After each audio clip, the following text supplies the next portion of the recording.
งผกาหอมหวนโอ้ปวนนวลละไม่งามยิ่งถวายองค์นาคาผู้แม่นมิง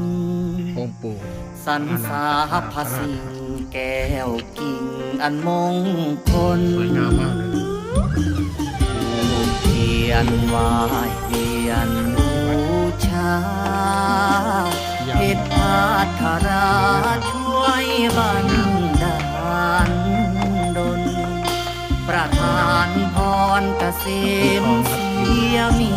มน